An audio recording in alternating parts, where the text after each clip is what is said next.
그래서 가능한 한 믿음의 말을 하시고 믿음대로 살아가고 이렇게 해야 됩니다.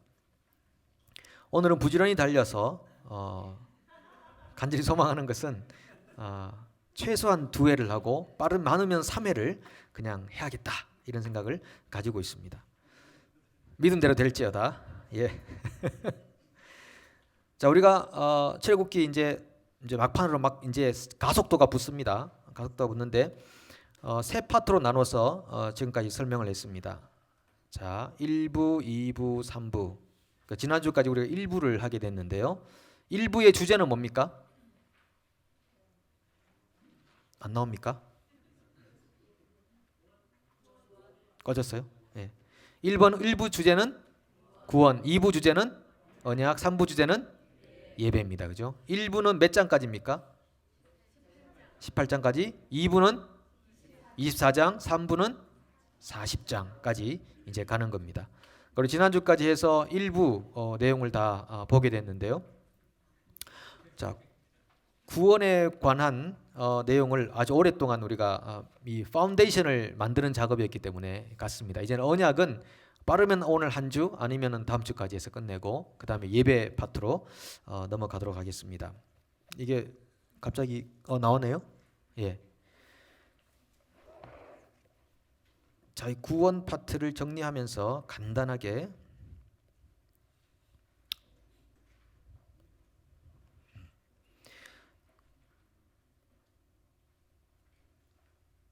그 출애굽기에 나오는 5대 광야를 간단하게만 짧게 정리하고 넘어갑니다. 처음에 수르 광야, 이 수르는 에담 광야라고도 하고요. 그 다음에 신 광야, 그 다음에 르비딤이죠. 르비딤.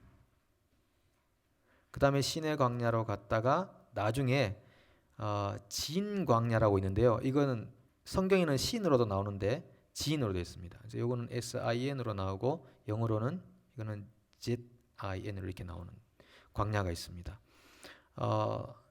지도를 보면은 이렇게 해서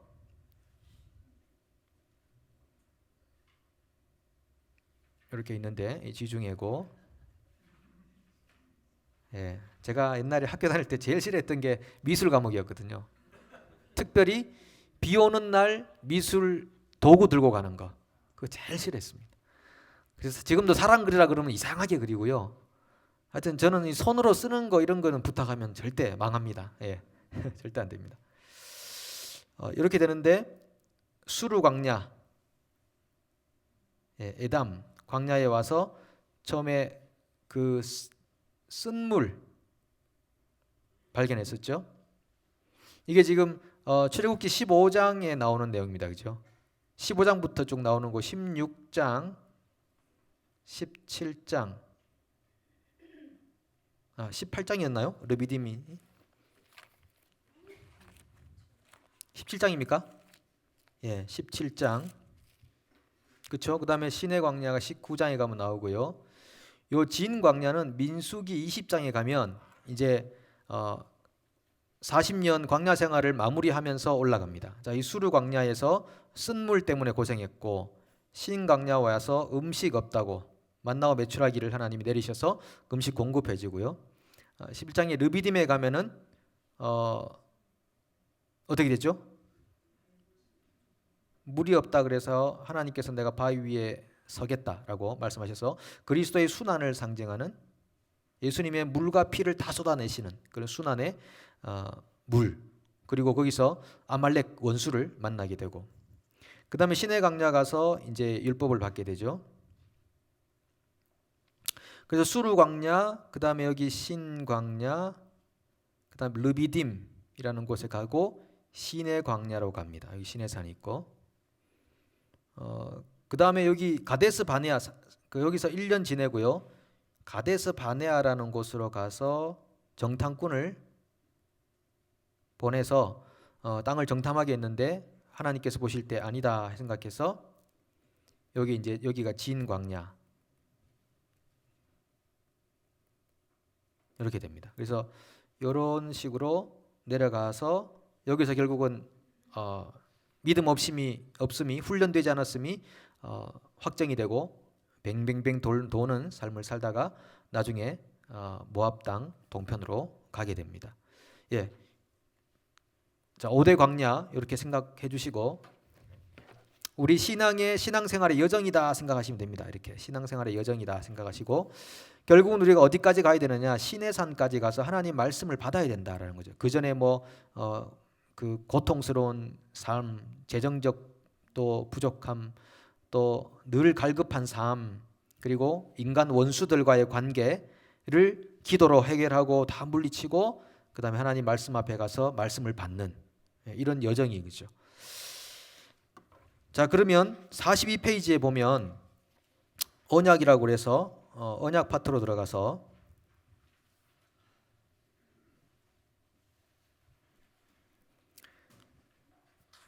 (19장부터) (24장까지인데요) 내용이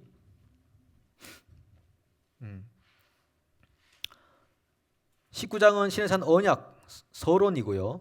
그 다음에 20장은 십계명이 나오고 21장부터 4장 정도의 구체적인 율법들이 등장을 하게 됩니다. 율법들에는 책에 나와 있지만 제사법도 있고요, 도덕법도 있고 재판법도 있고, 이렇게 나와 있죠.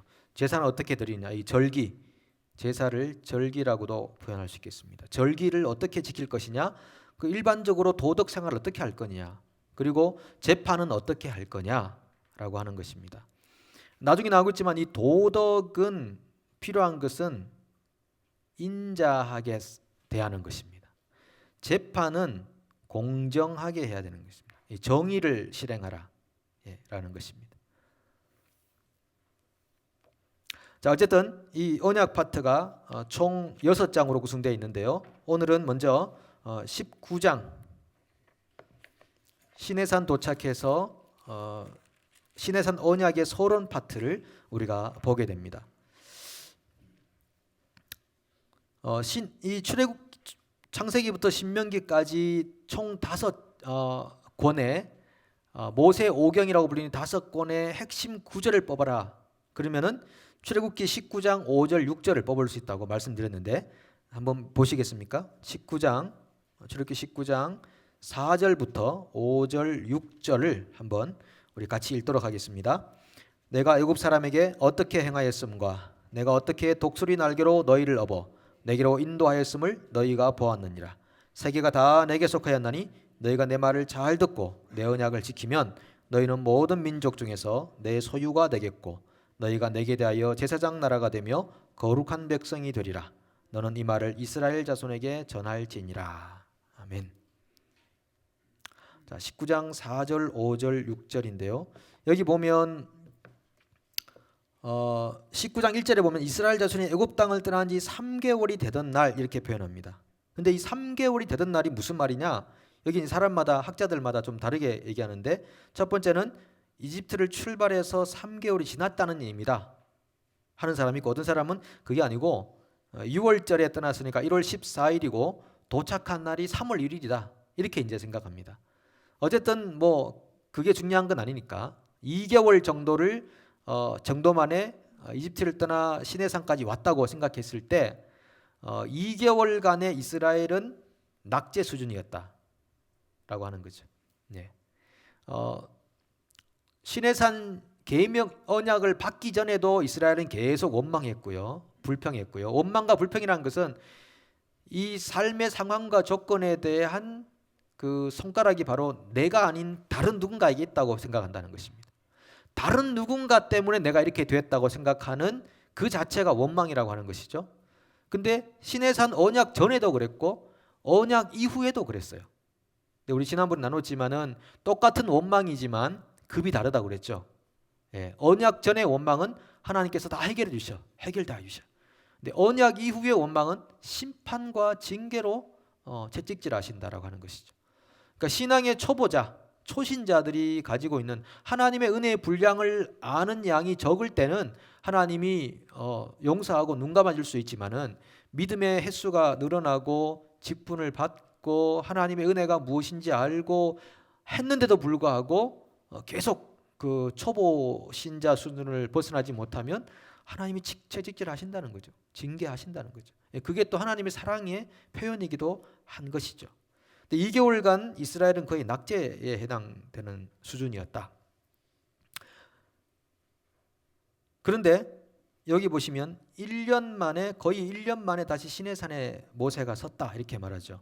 언제? 자기가 부르심 받고 하나님이 모세야 모세야, 하나님의 말씀이 그에게 임하고, 이건 이제 하나님의 역사의 시작점이잖아요. 하나님 말씀 임하고 모세야 모세야 누군가를 부르시고, 그럼 하나님이 이 인간 세상 속에 뭔가를 하시겠구나 하는 그런 희망의 전조처럼 보여지는 겁니다. 출애굽기 3장을 다시 한번 가보실래요? 3장 10절에서 12절. 우리가 지난번에 나눌 때 3장 7절에 보면 여호와께서 이르시되 하면서 고통을 보고 부르짖음을 듣고 근심을 알고 내려가서 건져내고 인도하여 데려가려 하노라. 7개 동사가 있다 그랬죠. 보고 듣고 알고 내려가서 건져내고 인도하여 데려가려 하노라. 이게 이제 출애굽기 전반적인 그 내용인데, 그때 10절부터 12절을 한번 우리가 같이 읽어보겠습니다. 이제 내가 너를 바로에게 보내어 너에게 내 백성 이스라엘 자손을 애굽에서 인도하여 내게 하리라. 모세가 하나님께 아뢰되 내가 누구이기에 바로에게 가며 이스라엘 자손을 애굽에서 인도하여 내리이까? 하나님이 이르시되 내가 반드시 너와 함께 있으리라. 네가 그 백성을 애굽에서 인도하여 낸 후에 너희가 이 산에서 하나님을 섬기리니 이것이 내가 너를 보낸 증거니라. 자, 증거가 뭡니까? 제가 어떤 사람이기에 애굽에서 내 백성을, 하나님 백성을 인도하여 내릴까라고 하니까 하나님이 증거를 뭘로 줄까? 뭐 갑자기 폭풍을 일으키거나 지진을 일으켜서 증거를 보여주는 게 아니시고, 하나님께서 네가 다시 이 산에 와서 나를 예배하게 될 텐데 그것이 내가 너를 보낸 증거니라. 근데 이 이야기만큼 하나님의 확신과 자신감과 담대함이 담긴 말이 있겠습니까? 이 정도의 자신감이 있다는 거죠. 하나님은 확신하신다는 겁니다. 네가 다시 와서 여기서 예배할 텐데 이게 내가 너를 보낸 증거야. 반드시 그렇게 된다는 것을 말씀하신다는 것이죠. 부르심의 증거로서 다시 그 모세가 백성을 전체 이끌고 이 시내산에 와 보니 이게 내가 보냄받은 증거구나 하는 것을 안다라고 하는 것입니다. 여러분들이 선택받은 하나님의 백성인 증거가 어디에 있습니까?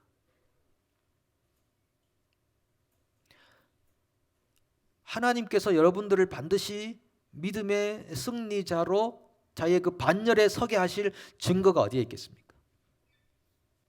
여러분이 마지막 죽는 시점에 내가 예수 그리스도 외에는 결코 자랑할 것이 없으니 내가 십자가 외에는 결코 자랑할 것이 없노라 라고 죽음의 그 순간에 예수 그리스도와 부활과 그 십자가를 자랑하는 그 순간, 이것이 바로 내가 너를 선택하여 여기까지 인도해낸 내 사랑의 증거니라. 주님이 그렇게 말씀 안 하시겠습니까? 주님의 말씀은 능력이 있고요, 주님은 그 말씀하신 대로 이루실 만한 능력이 있는 분이세요. 그래서 자신 있게 말씀하시는 것입니다. 그것이 오늘 나중에 보게 될 새 언약의 의미라고 하는 것입니다. 이스라엘이 해야 되었던 일은 순종이었습니다. 이스라엘이 해야 될 때는 순종이었는데 이제 이 시내산 도착해서 다시 그 순종을 회복하기 위해서 훈련으로 돌입하게 되는 것입니다. 자, 그러면 그 훈련의 내용들을 한번 살펴보도록 하겠습니다.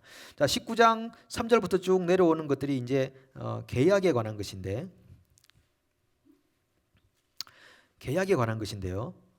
아까 우리 읽었던 그 본문에 보면 내가 너희를 독수리 날개로 업어서, 그 당시 독수리 날개는 왕을 도와주는 존재적 의미를 독수리 날개라고 표현한답니다. 왕을 도와주는, 이 바로의 이집트 왕 그 당시 벽화 같은 데 보면 그 바로 같은 그 존재, 왕 존재 뒤에 독수리를 이렇게 그려놨더라고요. 지난번에 어떤 목사님 보여주신 거 보니까 바로 뒤에 독수리를 그려놨어요. 그러니까 독수리가 왕을 인도한다, 나라를 움직이는 그런 존재로 표현되어 있는데, 하나님께서 내가 너희를 독수리 날개로 업어 내게로 인도하였음을 너희가 보았느니라. 이 이스라엘 백성들이 이해하기 쉽겠죠. 주님이 그 독수리였구나, 하나님이 그 독수리였구나 하는 것을 이해하게 되는 거죠. 세계가 다 내게 속하였느니 너희가 내 말을 잘 듣고 내 언약을 지키면 세 가지입니다. 내 소유가 되고 제사장 나라가 되고 거룩한 백성이 되리라, 이렇게 말했죠. 자, 이거는 여러분 일방적 언약입니까? 쌍방적 언약입니까? 어떤 언약이죠? 쌍방적이죠. if라고 했잖아요. if. 너희가 내 언약대로 지키고 살면 제사장 나라 거룩한 백성 내 소유가 된다, 이렇게 말씀하시는데, 여기 그 제가 드린 교재에 보시면요, 그 동그라미 해놓고 동그라미 2개 해놨는데, 여기 보시면 그 왼쪽이 뭡니까? 예, 자, 하나님의 소유, 하나님 관련된 거죠. 하나님의 소유가 된다. 자, 오른쪽은 뭐죠? 거룩한 백성이 된다. 중간에가 제사장 나라. 자, 여기는 하나님이고요, 여기는 백성이라고 생각을 해보겠습니다. 자, 그러면 이 거룩한 백성들이, 이 제사장 나라는 뭐 하는 사람인가 하면요, 이 거룩한 백성들이 하나님의 소유인 것을 잊지 않도록 도와주는 나라가 제사장 나라입니다. 잊지 않도록.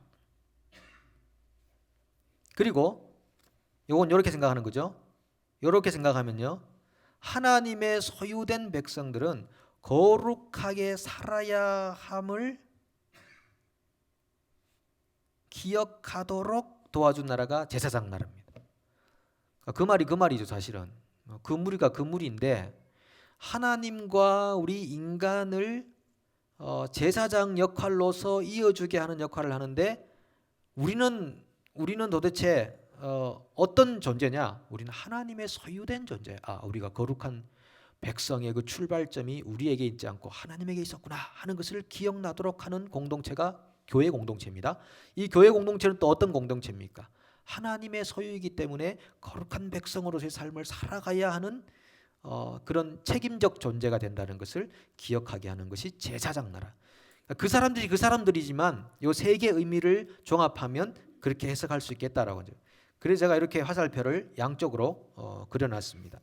그렇게 기억하시면 되고요.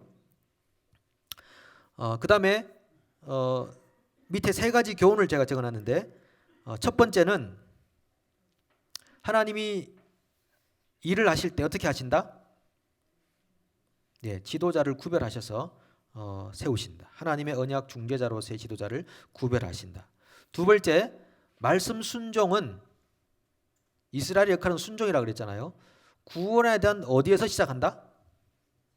자발적 감사에서 시작이 되어야 된다. 여러분이 감사는 굉장히 영적인 것입니다.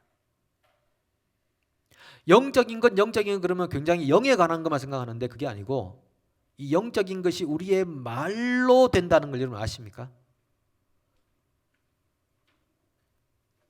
그 에베소서 6장에 가면은 하나님의 전신갑주를 취하라 그렇게 말하잖아요. 전신갑주를 취할 때 대부분 다 방어용이지만 무기는 뭡니까? 검 뭐죠? 말씀. 하나님 말씀, 성령의 검을 가지라 이렇게 말하잖아요. 그러면 영적인 전쟁에 있어서 중요한 것이 뭡니까? 우리가 어떤 말을 하고 사느냐, 굉장히 중요한 영적 전쟁의 모습이라고 하는 것이죠. 귀신아 떠나갈지어다 라고 하는 그 말이 영적 전쟁의 굉장한 무기라는 것을 아십니까? 믿음대로 될지어다 라고 하는 그 말, 너의 믿음대로 구원받을지어다, 회복될지어다, 건강할지어다, 새롭게 될지어다 라고 하는 그런 말들이 굉장한 영적 전쟁의 무기라고 하는 것입니다. 그런데 이스라엘 백성들은 전부 낙심, 절망, 패배감, 이런 패배의식에 살았죠. 우리는 안 된다, 못한다, 우리가 뭘 그런 걸 이렇게 생각했던 메뚜기와 같은 존재, 그러니까 실패한 존재로 떨어지는 것입니다. 이 말이 굉장히 중요한 거죠. 그래서 하나님께서 공동체를 낙심케 하는 죄를 죄 있다고 하셨어요. 여호와께 충성한다라고 하는 것은요, 공동체에 소망을 두는 존재를 충성한다고 표현하는 것입니다. 공동체를 낙심하게 하는 사람들 때문에 40년을 돈 겁니다. 그렇죠? 우리는 메뚜기다라고 했던 그들의 이 말의 고백 때문에 40년을 돌게 만들었어요. 공동체를 낙심케 한 죄라고 하는 것이죠. 그래서 여러분, 이 감사를 좀 의도적으로 할 필요가 있습니다. 신앙이 메마르고요, 인생이 메마를 때 돌아보면요, 감사를 잃어버렸어요. 불평과 원망만 쏟아나오는 거예요. 근데 정말 아침 일어나자마자 여러분 감사부터, 그래서 감사 테라피라고 하잖아요. 감사 테라피. 감사하면서 치유가 돼요. 감사를 많이 회복하시고, 혹시 여러분 하여튼 뭐 저녁에 주무실 때나 아침 일어날 때 이거 반복적으로 알람 맞춰 놓으시든지, 아니면 1시간에 한 번씩 자동적으로 문자가 오도록 해 놓으시든지, 서로에게 하든지, 목장별로 하든지, 통독 조별로 하든지, 어쨌든 간에 이 감사 테라피를 한번 해봤으면 좋겠어요. 그래서 아니면 매일 당번을 세워가지고 집사님이 오늘은 1시간에 한 번씩 모든 우리 조원들한테 카톡이나 문자를 보내라. 그래서 감사할 시간입니다. 띵 하고 보내는 거죠. 그러면 살다가도 감사를 잊어버렸구나. 하나님 감사합니다. 지금 감사하겠습니다. 제가 지금 불평하고 원망하려고 했는데 여기까지 나왔는데 이미 나왔지만 다시 주워 담습니다 하고 감사로 바꾸고, 그러면요 우리 삶이 굉장히 풍성해지고 굉장히 스피리추얼해져요. 이 스피리추얼은 뭐 헐rolrol롤 하는 스피리추얼, 그것만 스피리추얼인 게 아니고 우리의 이 언어와 고백과 말이 굉장히 우리를 스피리추얼하게 만든다라고 하는 것이죠. 그다음에 하나님 관계에 있어서는 몸과 마음을 성결하게 해야 된다. 왜냐하면 그 백성들한테 이 7절 이하에 가면은 다 성결하게 옷을 빨고 하나님의 임재를 준비하라 이렇게 말씀하시거든요. 그래서 이 언약 체결식에서 이 세 가지를 기억하시면 되고요. 지금 좀 하려고 하는 게 뭐냐 하면, 자 일단 모세가 시내산에 몇 번 올라갔을까요? 생각해 본 적 있으신가요? 시내산에 십계명 받고 이렇게 뭐 나중에 금송아지 나오고 막 그러잖아요. 시내산에 몇 번 올라갔죠? 시내산에 3번 올라갔더라고요.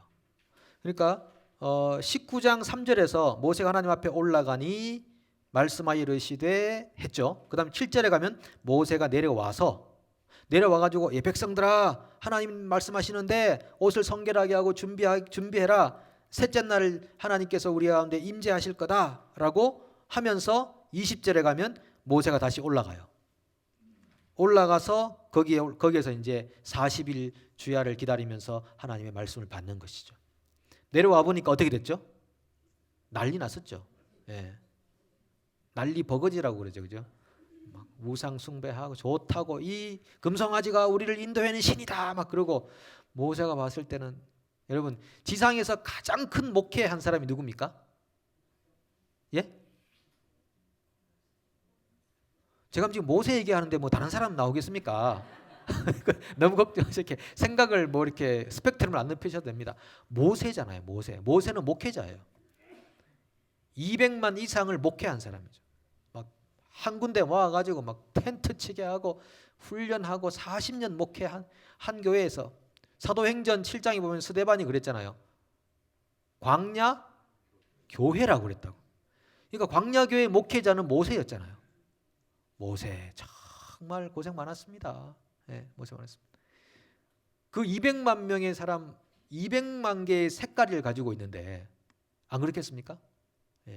굉장한 고생을 많이 했죠. 근데 모세가 죽을 때도 눈이 흐려지지 않고요, 말짱했습니다. 그 신기하죠? 그건 전적인 하나님의 은혜가 아닌가 생각하는데, 자 모세가 그 내려와서 우상 숭배해서 그 판 깨버리잖아요. 판 깨버리고 하나님이 다시 올라오라. 제 생각에는 그냥 네가 자고 일어나면 옆에 새거 하나 넣어놨을 테니까 그 가지고 가서 써라 그러면 될 텐데, 하나님이 그렇게 안 하시고 또 올라오라고 그러시죠. 또 올라와서 다시 또 십계명하고 다시 또 손에 쥐어지고 내려와서 이제 하는 것을 보게 됩니다. 그래서 3번 올라가서 하나님 말씀을 받게 되는데요. 그런 모세의 헌신이 또 있었습니다. 이 시내산 언약은 이제 20장부터 십계명이 나오는데,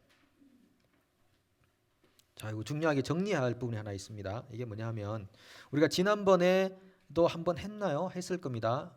언약은 일방적 언약과 쌍방적 언약이라는 것이 있습니다.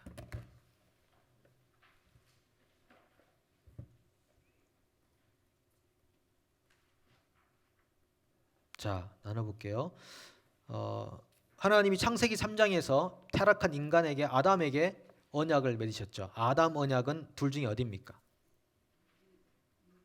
예? 일방적 언약이죠, 그죠? 누굴 주시겠다? 뭘 언약하셨죠? 뭘 주시겠다고 그랬죠, 하나님께서? 여자의 후손을 주시겠다. 처음 듣는 것처럼 하시면 곤란합니다. 예. 그 다음에 창세기 6장에 가면은 이제 그 홍수 날 때 누구하고 언약을 세우죠? 예, 노아 언약을 세웁니다. 이거 저기 써버렸네. 일방적 언약이에요, 노아도. 다시는 뭐 하지 않겠다? 물로 심판하지 않겠다. 예, 물 심판 안 한다고 하면서 뭘 주신다? 상징으로 무지개를 주셨죠, 그죠? 근데 무지개가 뜰 때마다 비가 많이 내리더라고요. 그래서 그 물 심판 안 하신다고 했는데, 그 다음에 창세기 12장에 가면은 하나님이 누굴 부르시죠? 예, 아브라함을 부르십니다, 그죠? 아브라함을 부르시죠. 이것도 일방적 언약이에요. 예. 왜? 아브라함과 언약을 맺을 때 쪼갠 고기 사이로 횃불이 지나갔다. 아브라함은요? 아브라함 안 지나갔습니까? 지나갔어요? 안 지나갔어요? 안 지나갔죠. 지나가면 쌍방적이 되지. 예, 일방적이죠, 그죠? 하나님께서 내가 맹세하고 이 쪼갠 고기 사이로 지나간다는 것은 이 맹세를 어기면 쪼갠 고기처럼 된다는 그 당시 중근동 지방의 어떤 풍습이었잖아요. 아브라함은 깊이 잠들었다고 그랬죠. 잠드는 중에 하나님이 그 쪼갠 고기 사이로 지나가셨다. 그것을 아브라함, 그래서 일방적 언약이다. 그래서 뭐 여기 보면 민족을 주겠다, 관계 형성을 하겠다, 땅을 주겠다, 이렇게 약속을 하시잖아요. 뭐 아브라함, 이삭, 야곱 마찬가지고. 그 다음에 그 위대한 왕이 있잖아요. 다윗 언약은 아브라함, 다윗 가기 전에 모세지, 모세. 모세 언약은 어디입니까? 일방적이에요, 쌍방적이에요? 쌍방적이죠, 그죠? 예. 모세 언약이죠. 쌍방적. 지키면 소유가 되고 제사장 나라가 되고 백성이 되고 뭐 그렇게 나오잖아요. 자, 그다음에 다윗은요. 다윗에게 준 언약은 일방적일까요, 쌍방적일까요? 다윗 언약도 일방적 언약입니다. 다윗은 또 일방적 언약이에요. 자, 사무엘하 한번 찾아보실래요? 한 3분 정도가 고개를 갸우뚱하는 느낌이 들어가지고 사무엘하 7장에 보시면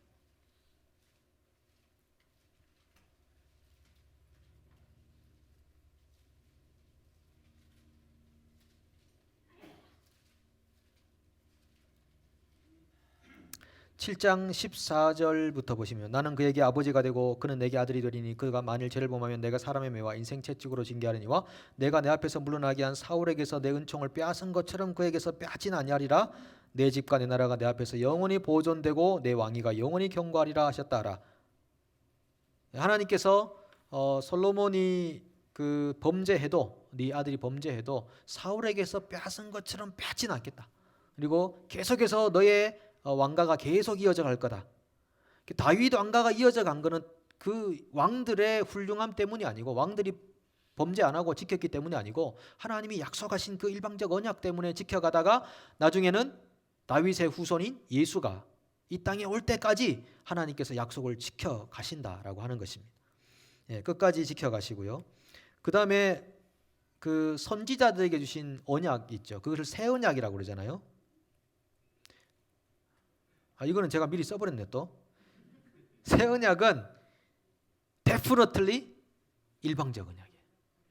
예. 그러면 뭡니까? 이 쌍방적 언약은 모세 언약밖에 없네. 예? 모세 언약. 하나님의 언약은 기본적으로 일방적 언약이에요. 근데 이 쌍방적 언약이 왜 나왔는가? 일방적 언약의 깊이와 은혜가 얼마나 위대한 언약인지를 인간의 실패를 통해서 뼈저리게 알게 하는 것입니다. 그래서 우리 인간이 할 수 있는 것은 하나님이 하신 이 민족을 위하여 하나님이 대사를 행하셨도다 했던 시편 기자의 고백처럼 하나님이 우리를 위하여 놀라운 일을 행하셨도다. 구원의 엄청난 경륜과 계획 안에서 하나님이 이 세상에 흩어진 많은 백성들 중에 하나님이 불러내신 에클레시아 교회를 불러내셔서 교회의 머리로 예수를 주시고 그 예수를 통하여 지금도 말씀하시고 그를 통하여 이 인류를 구원하시는 하나님의 어마어마한 계획과 경륜, 그것을 깨닫도록 하기 위해서 언약하셨고, 쌍방 언약은 그 일방 언약의 위대함을 깨닫도록 주신 중간 과정의 언약입니다. 자, 그러면요, 여기서 중요한 내용이니까요.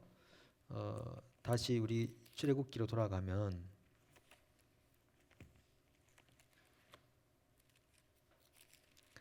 자, 말씀드린 대로 자, 언약이 쌍방 언약은 중간에 있었고요.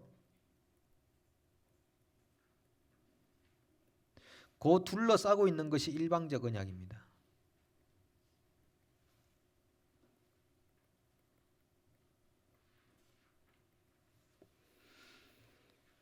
이렇게 전개되는데 중간에 이게 하나 쌍방 언약이 들어간 거예요. 원래 하나님의 언약은 일방적 언약인데 들어간 거죠.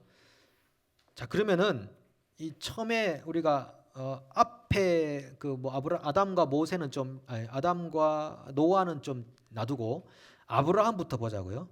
왜냐하면은 그 마태복음 1장 1절이 뭔지 혹시 기억나시나요?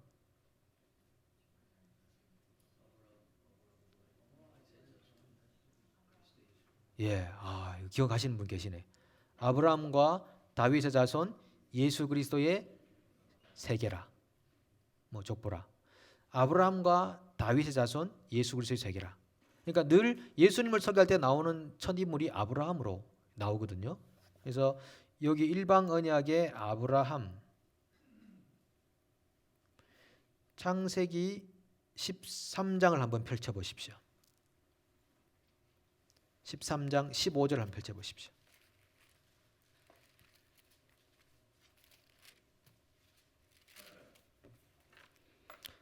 창세기 13장 자 14절, 15절, 16절 자 읽어보겠습니다. 시작. 롯이 아브라함을 떠난 후에 여호와께서 아브라함에게 이르시되 너는 눈을 들어 너 있는 곳에서 북쪽과 남쪽 그리고 동쪽과 서쪽을 바라보라. 내가 너와 내 자손에게 주리니 영원히 이르리라. 내게 내 자손이 땅의 티끌같이 하리니 사람이 땅의 티끌을 능히 셀 수 있을진데 내 자손도 세리라. 여기 보면 너와 내 자손에게 땅을 주겠다라고 말씀하시잖아요. 너와 내 자손이라고 표현한 구절이 많아요. 근데 이 자손을 영어 성경에 보면 offspring이라고 이렇게 되어 있는데 다른 그 KJV 같은 킹 제임스 버전 같은 데 보면 이걸 seed로 표현해 놨어요. 그러면 구약에 나오는 거는 다 신약에서 해석이 돼야 되는 거잖아요. 그죠? 근데 그 구약에 나오는 이런 사건들을 사도 바울이 해석을 많이 해놨어요. 예수님도 많이 가져와서 구약 내용들을 말씀하기도 했지만은 사도 바울이 말했던 갈라디아서 3장을 한번 펼쳐보겠습니다.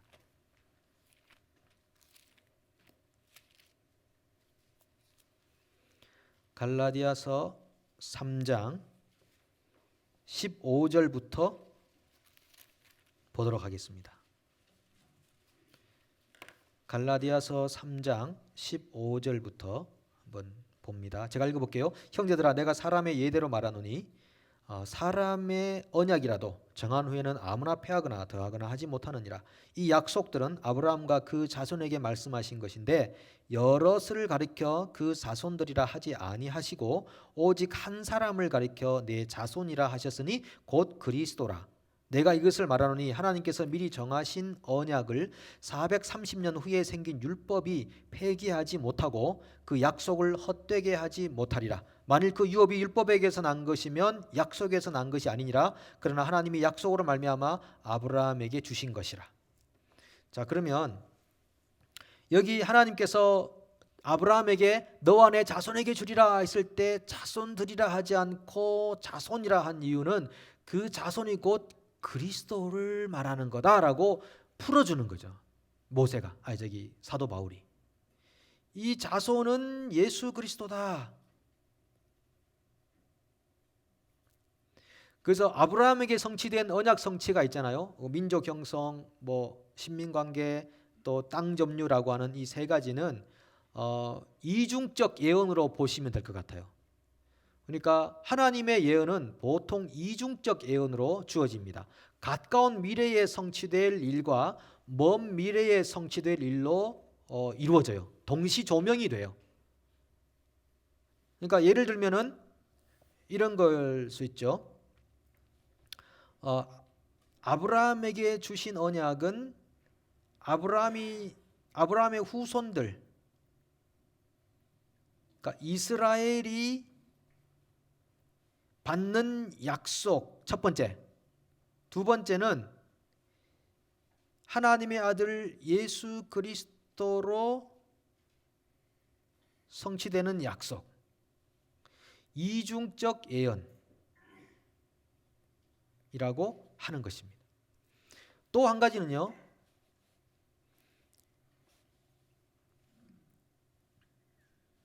선지자들에게 하신 약속들이 있잖아요. 선지자들에게 하시는 심판이나 회복의 약속들도 이중적으로 예수님의 초림과 재림에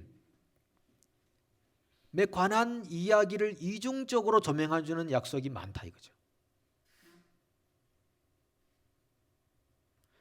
지금 아브라함에게 하신 약속도 너와 내 자손에게, 그리고 창세기 15장이나 17장에 가면은 자손들, 디센던츠라고 이렇게 나와요. 자손들이라고 나와요.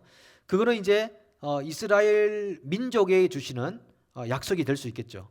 그러니까 이 약속을 이스라엘 민족에게 주시는 약속 1차적인, 2차적으로는 아브라함의 자손인 예수 그리스도를 통해 주시는 약속, 이렇게 이중적으로 생각하시면 되겠다. 이제 그런 말씀입니다. 자, 그렇게 일방적으로 두셨는데 이게 갈라디아서 3장 17절에 뭐라고 합니까?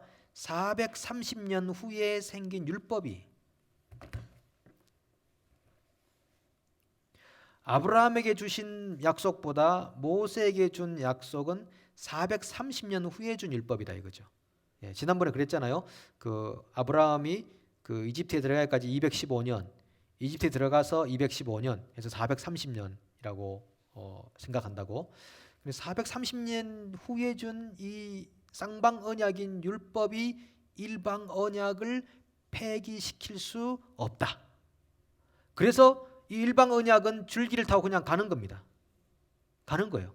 쌍방 언약에서 비록 인간이 실패를 했지만, 실패해서 이스라엘이라고 하는 민족이 실패했지만 하나님의 실패는 아니다고 하는 거죠. 하나님은 절대 실패하지 않는다. 그래서 하나님의 약속은 파기되지 않는다라고 하는 아주 훌륭한 책이 하나 있습니다. 우리 한국분이 쓴 책이에요. 예.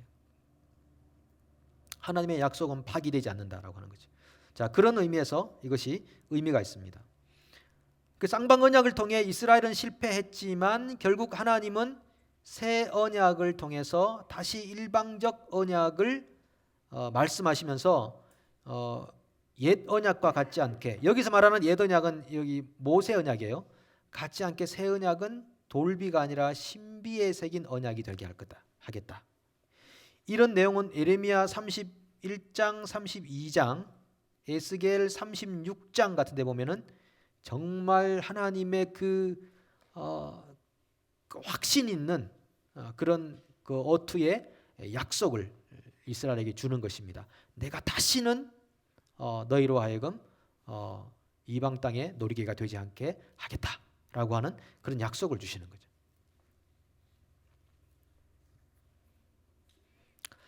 자, 그래서 여러분 그 찾으신 김에 우리가 뭐 예수님이 재림할 때까지 끝나면 되니까, 자, 예레미야 31장.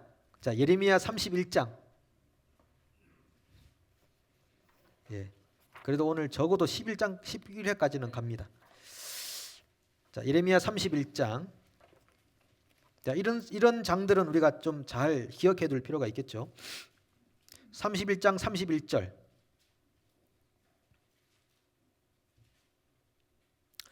여호와의 말씀이니라. 보라, 날이 이르리니 내가 이스라엘 집과 유다 집에 새 언약을 맺으리라.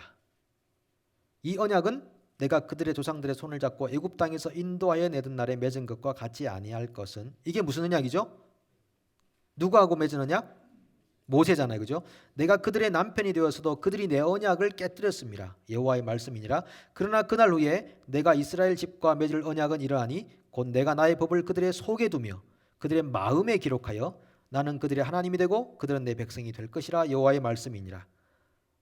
그들이 다시는 각기 이웃과 형제를 가르치기를 너는 여호와를 알라 하지 아니하리니 이는 작은 자로부터 큰 자까지 다 나를 알기 때문이라. 내가 그들의 악행을 사하고 다시는 그 죄를 기억하지 아니하리라. 여호와의 말씀이니라. 완전 일방적이죠. 여기에 if가 있습니까? 없습니다. 완전 일방적이죠. 그 다음에 32장에도 그런 말씀이 나오고요. 32장 자 38절. 그들은 내 백성이 되었고 나는 그들이 하나님이 될 것이며 내가 그들에게 한 마음과 한 길을 주어 자기들과 자기 후손의 복을 위하여 항상 나를 경외하게 하고 내가 그들에게 복을 주기 위하여 그들을 떠나지 아니하리라 하는 영원한 언약을 그들에게 세우고 나를 경외함을 그들의 마음에 두어 나를 떠나지 않게 하고 내가 기쁨으로 그들에게 복을 주되 분명히 나의 마음과 정성을 그들을 다하여 그들을 이 땅에 심으리라. 여러분, 왜 우리가 지금 이 교회의 공동체에 모여 믿음 생활을 하고 있는지 아세요? 하나님의 이런 일방적 언약 때문이에요. 예수 그리스도를 통해서 하나님이 하시겠다고 했던 그 장담, 그 확신, 그 일 때문에 오늘도 성령이 우리를 이끄셔서 우리 마음에 하나님의 법을 두게 하셔서 우리가 범죄할 때 하나님 앞에 근심을 갖게 하시고, 그리고 우리가 하나님 말씀대로 살아가도록 우리를 날마다 돌이키게 하시고 채찍질하시고 바로 세우시고 격려하시는 그 성령의 역사가 지금도 있기 때문에 우리가 주님을 떠나지 않고 여기 있는 줄로 믿습니다. 이스라엘 백성들은요 1500년 BC 1440년에 이집트를 떠나와서 1440년 15세기 만에 멸망했잖아요. 만약에 옛 언약과 같다면 지금 2000년이 지났잖아요. 20세기가 지났잖아요. 교회도 망했어야 되잖아요. 교회는 안 망하잖아요. 왜 그렇습니까? 옛 언약과 다르기 때문인 줄로 믿습니다. 다르기 때문인 줄로 믿습니다. 새 언약이잖아요. 하나님이 더 이상 돌에 새기지 않고 그 법을 우리의 심중에 새기겠다고 하셨잖아요. 그래서 교회가 지금 2000년 동안을 유지하고 예수님 이후로 교인 수가 지금까지 한 번도 준 적이 없어요. 대륙별로는 줄었지만 전 인구적으로는 지금까지 예수 그리스도를 믿음으로 고백하는 숫자가 한 번도 준 적이 없다니까요. 그게 그 예수전도단 그 로렌 커닝맥 목사님이 그 도표를 가져와서 설명해 준 얘기예요. 계속해서 예수 그리스도를 믿음으로 고백하는 사람들이 늘어나는 이유는 새 언약 안에서 예수 그리스도를 통한 그 놀라운 하나님의 일방적 약속이 지금도 예수 그리스도의 보혈의 능력과 성령의 역사하심을 통해서 교회 안에 거하는 하나님의 백성들 안에 역사하고 계시기 때문에 우리가 인식을 하든 못하든 의식하든 의식하지 못하든 그 역사가 있기 때문에 오늘 우리가 이렇게 사는 것이며 우리가 주님 재림할 때까지 반드시 믿음으로 승리하게 될 줄로 믿습니다. 그게 새 언약이라고 하는 것이죠. 네. 그래서 여러분, 우리가 새 언약 안에 있는 사람들은요, 절대 자기를 자랑할 수 없는 줄로 믿습니다. 자기 자랑은 떠나야 되는 것이죠. 예. 하나님이 다 하셨는데 나는 단지 그 하나님의 역사에 반응했을 뿐이지, 믿음으로 반응하고 능동적으로 반응했을 뿐이지, 이 모든 건 하나님의 작업이셨는데 어찌 우리가 하나님의 역사하심, 십자가와 부활 외에 무엇을 더 자랑하겠으며 무엇을 더 내세우겠으며, 있다 한들 그 있는 것을, 잘났다 한들 그 잘난 것을 도대체 어디 앞에, 누구 앞에 내세우겠냐 하는 것입니다. 오직 우리 안에서 예수 그리스도 그분의 이름만 존귀하게 되고 하나님의 역사만 나타나도록, 내가 이제 사는 것은, 육체 가운데 사는 것은 나를 사랑하사 나를 위하여 자기 자신을 버리신 하나님의 아들을 믿는 믿음 안에서 사는 것이라. 믿음이란 그런 것입니다. 믿음이란 내가 잘 될 거야, 그런 거 떠나서 그 이전에 믿음이라는 것은 내 안에서 예수 그리스도가 살든지 죽든지 내 몸을 통하여 존귀하게 되는 것, 그것을 믿음이라고 표현하는 거죠. 그것을 위해 우리가 살아가는 것입니다. 저와 여러분들의 인생이 그런 인생이 되기를 축복합니다. 정말 이건 복입니다. 복. 이건 복이에요. 그러니까 여러분, 삶에 좀 부족한 게 있다고 정말 낙심할 거 아니더라고요. 네, 낙심할 거 아니더라고요. 우리가 주님 앞에 갈 때 뭘 가져가겠습니까? 정말 아니더라고요. 네. 뉴질랜드 겨울이 워낙 길어가지고 3분의 2가 겨울인 것 같아요. 4월부터 부슬부슬 비실비실 해가지고 5월 춥고, 6월 더 춥고, 7월 세게 춥고, 8월 쌀쌀하게 춥고, 9월 스산하고, 10월 달에 감기 걸리기 좋죠, 그죠? 이제 겨울 떠났다 싶은데 막 엄청 춥고, 11월까지 줘요. 11월까지. 우리 11월 전교인 체육대 하는데 여름인데 비걱정 안 해야 되는데 맨날 비걱정하거든요. 작년에 기가 막히게 우리가 그 실내에서 해서 비 왔잖아요, 그날. 그게 놀랍더라고, 하나님 은혜가. 그 전에 계속 야외 하다가 또 갑자기 실내를 한번 해야 되겠다고 했는데 비가 오더라고요. 야, 참 이 하나님의 인도하심, 우리를 버리지 않으셨구나 하는 생각이 들면서, 그러니까 12월까지 안심 못하죠, 날씨가. 어쨌든 뭐 그렇습니다. 체육대회까지 나가버려가지고 지금 어디를 다시 돌아와야 될지 모르겠는데, 그렇게 되고요. 그 다음에 그러면 실패한 이스라엘은 또 뭡니까? 실패한 이스라엘.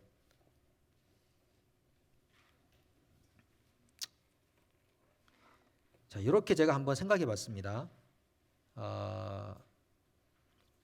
처음에 인류가 있었잖아요. 인류. 그 다음에 하나님이, 여기 이제 아담을 중심으로 있었는데 하나님이 타락한 인간을 찾아오셔요. 그래서 언약을 맺으셔. 아브라함이란 사람과. 여기 이제 인류입니다. 아브라함 사람과 언약을 맺었어요. 여기 이제 아브라함이 있지. 인류 안에 아브라함이 있는 거예요. 그 다음에 모세를 통해 율법을 주셨어요.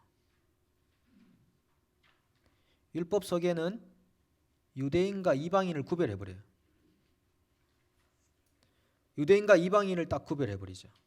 율법이 있기 전까지는 그러지 않았는데 율법이 생기면서 유대인과 이방인이 구별되고, 이 유대인이 실패함으로 말미암아 이제 새 언약이라는 새 언약을 하나님께서 인류 안에 주시면서, 이 새 언약은 예수님을 통한 거죠. 이방인들의 구원을 이루셔요. 그러니까 물론 유대인들은 그루특이 남은 사람이 좀 있겠죠. 여기는 이렇게 해야 되겠구나. 이방이 아주 작아져야 되네. 반대로. 근데 새 언약을 이루시면서 이방인을 다 구원하시고 유대인들은 거의 뭐 지리멸멸하듯이 흩어져 버렸죠. 근데 이것으로 끝나는가? 그게 아니잖아요, 그죠? 로마서에 가보면 사도 바울이 11장에서 바닥을 치면서 환호성을 지르면서 하나님의 지혜에 대해서 완전히 뭐랄까요? 정말 감탄의 연속을 하나님께 올리게 됩니다. 11장에 가면. 자, 11장 로마서 11장 25절을 우리가 가도록 하겠습니다. 로마서 11장 25절.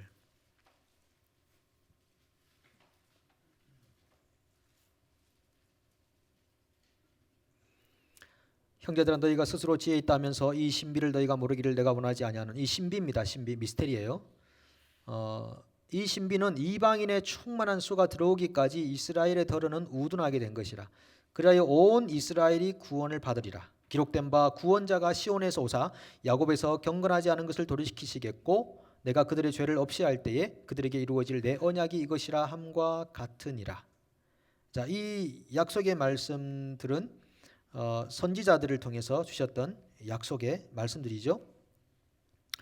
복음으로 하면 그들이 너희로 말미암아 원수된 자요, 택하심으로 하면 조상들로 말미암아 사랑을 입은 자라.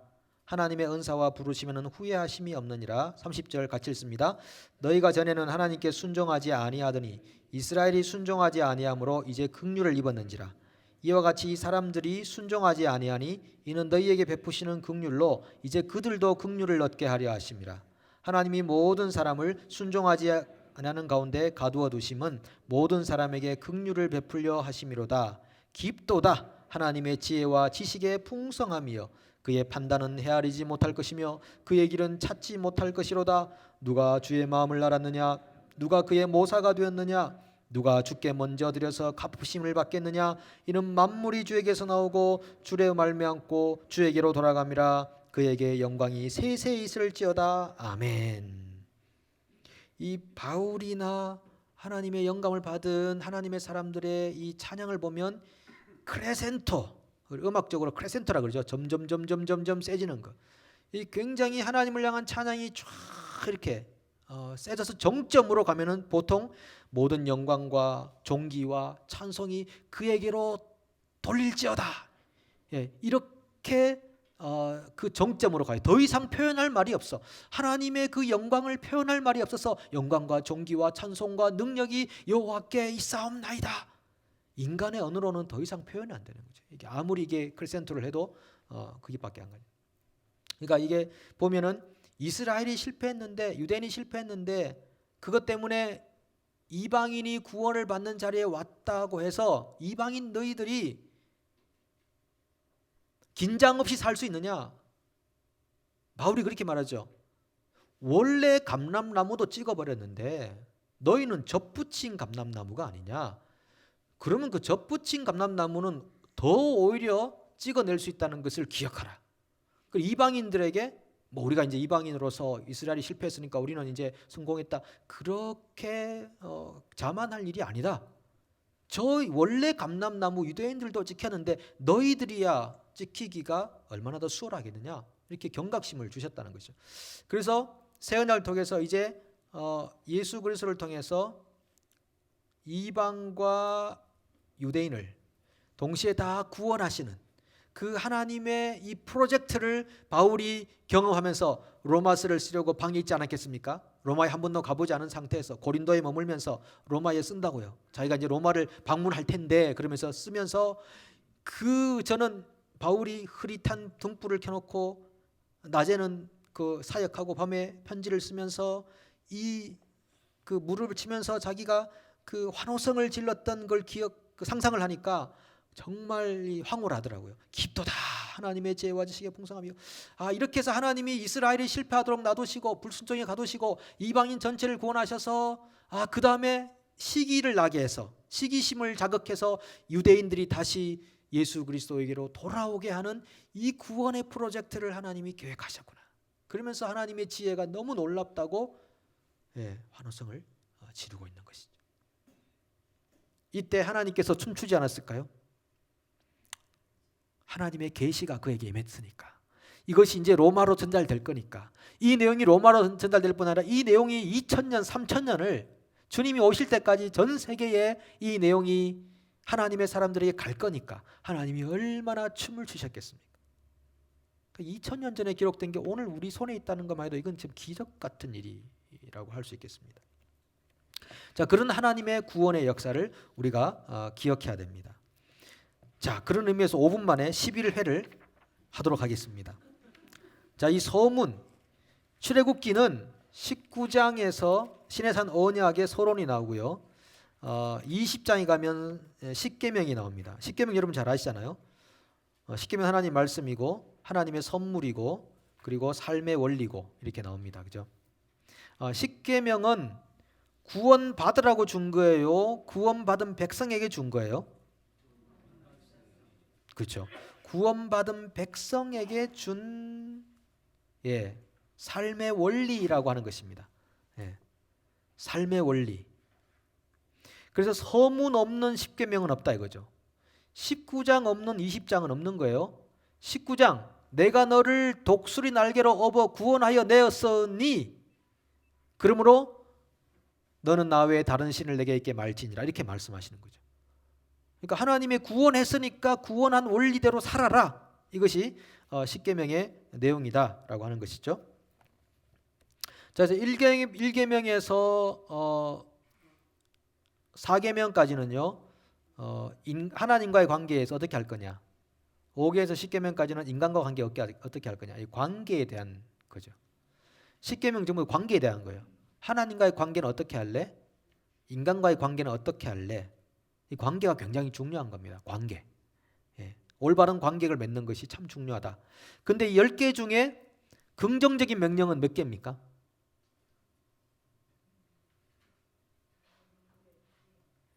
몇 개? 2개. 2개 맞습니까? 4개? 어떤 건 4개죠? 자, 일단 자, 2개입니다. 여기 적어놨잖아요. To positive commandments라고. 함정이 항상 우리가 보면 집에 보내드릴 테니까 너무 염려하지 마시고요. 2개 명령만 긍정이고 나머지는 다 하지 마라 하는 거잖아요. 근데 4계명과 5계명만 긍정적 명령이에요. 그러니까 4계명까지가 하나님, 5계명부터가 인간과의 관계잖아요. 하나님과의 관계의 마지막이 긍정적으로 거룩하게 지키라. 인간과의 첫 번째가 부모를 공경하라.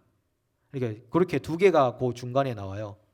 그러면 하나님과의 관계에 있어서는 부정적인 걸로 먼저 시작하고 인간과의 관계에 있어서는 긍정적인 걸 먼저 시작한다는 거죠.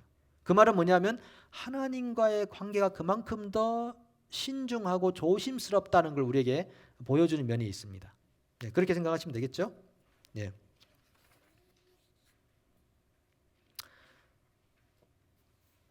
자, 마지막으로 제가 50페이지 보면 10가지 계명 살펴보기. 10계명은 모르시는 분 없을 것 같고요. 쭉 구체적으로 살피면 시간이 많이 가니까 그냥 10계명이다라는 것만 기억하시길 바라고 48페이지를 요것만 하고 마치겠습니다. 48페이지. 자, 요건데요. 자, 여기에 뭔지 여러분 맞춰 보실래요? 옛날에 청년부 수련회 가신 분들은 혹시 계시면 조용히 하시고. 자, 미국에서 매년 이것 때문에 7천만 명 정도가 고통당하고 있으며 매년 3만 8천 명 정도가 목숨을 잃는다. 이게 뭘까요? 관계 때문에 목숨을 잃는다. 자, 그러면 관계 때문에 매년 93조 원 정도의 생산성 비용이 낭비된다. 10대들도 이것 때문에 고통을 받는다. 관계 때문에. 연구에 따르면 미국의 10대들 가운데 64%가 관계를 학업 부진의 요인으로 꼽는다고 한다. 중년에 들었으면 문제가 더 심각해진다. 전문가들은 30, 40대에서 최악의 증상, 관계의 30, 40대가 최악의 증상인가요? 나타난다고 지적한다. 노인들 역시 이것에 시달리고 있다. 65세 이상 노인 가운데 50% 정도가 관련하여 힘들어한다. 자, 이것을 치료하기 위해 치아 교정, 허브차, 명상, 온갖 방법이 동원되고 있다. 이게 뭘까요? 우울증? 부모와 자식 혹은 가정 문제. 부모와 자식 문제나 가정 문제 때문에 30, 40대의 최악의 증상, 65세 가운데 50%가 가정 문제로 힘들어하고 가정 문제를 위해서 치아 교정을 하고 허브차를 마시고 명상도 하고 스트레스, 비만, 우울증 그것 때문에 나타나는 현상이 하나 있습니다.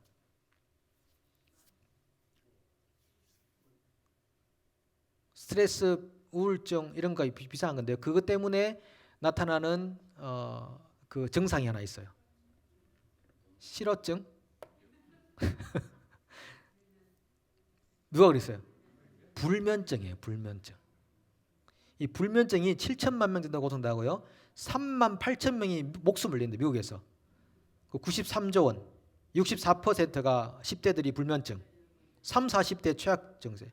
65세 이상이 불면증 가운데 힘들어하고 불면증 고치려고 치아 교정, 허브차, 명상까지 한다. 이렇게 무서운. 자, 불면증이 왜 생기는가? 뭐 이유가 여러 가지가 있죠. 뭐 딱 그거다라고 이렇게 단정 짓기는 힘들 것 같습니다.